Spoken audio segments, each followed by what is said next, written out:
ثقافت کسی بھی ملک یا تہذیب کی ہو دل موہ لیتی ہے، اور اگر ثقافت کے انہی رنگوں میں موسیقی کے سر تال کا میل کر دیا جائے تو ایک خوبصورت امتزاج بنتا ہے۔ یہی امتزاج گزشتہ شب رفیع پیر تھیٹر کی جانب سے منعقدہ جپسی نائٹ میں دکھائی دیا، جس میں ناروے، اٹلی، امریکہ اور بھارت سے آئے ہوئے فنکاروں نے اپنے فن کا مظاہرہ کر کے مجمع کو محظوظ کیا۔ اس شام کی خاصیت پاکستانی لیجنڈ ریشما تھیں، جن کے گانوں نے حاضرین کو سر دھننے پر مجبور کر دیا۔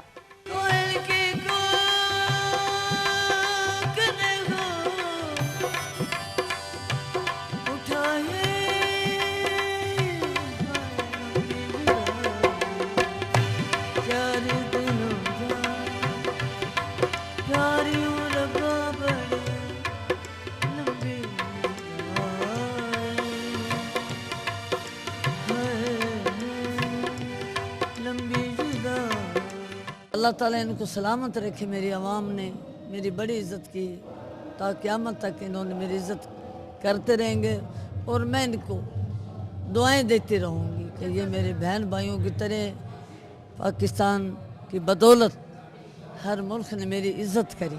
ریشما کو بہت عرصے بعد لائیو سن کر اچھا بھی لگا اور خوشی بھی ہوئی کہ شکر ہے ریشما ابھی تک بخیریت ہیں اور اس قابل ہیں کہ وہ ہمیں خوش کر سکیں اور دوبارہ سے ہماری روح میں اتر سکیں، اور مجھ پہ تو بڑا اسپریچول ایکسپیرینس ہوا ہے۔ تو it's a very good efforts, I appreciate to them کہ ہمارے لیے اچھے اچھے مواقع انجوائمنٹ کے اور تفریح کے اچھے مواقع جن کو کہا جا سکتا ہے وہ ہمیں پرووائڈ کرتے ہیں۔ Thank you. دن بھر کی مصروفیات کے بعد اس قسم کی محفلیں نہ صرف دل اور روح کو سکون دیتی ہیں بلکہ تفریح کا ایک اچھا ذریعہ بھی ہیں۔ اہل لاہور کی ایک بڑی تعداد جپسی نائٹ سے لطف اندوز ہوئی، جس کے نقش ان کے ذہنوں پر دیر تلک قائم رہیں گے۔ Madiha Chaudhry, ARY1 world, Lahore.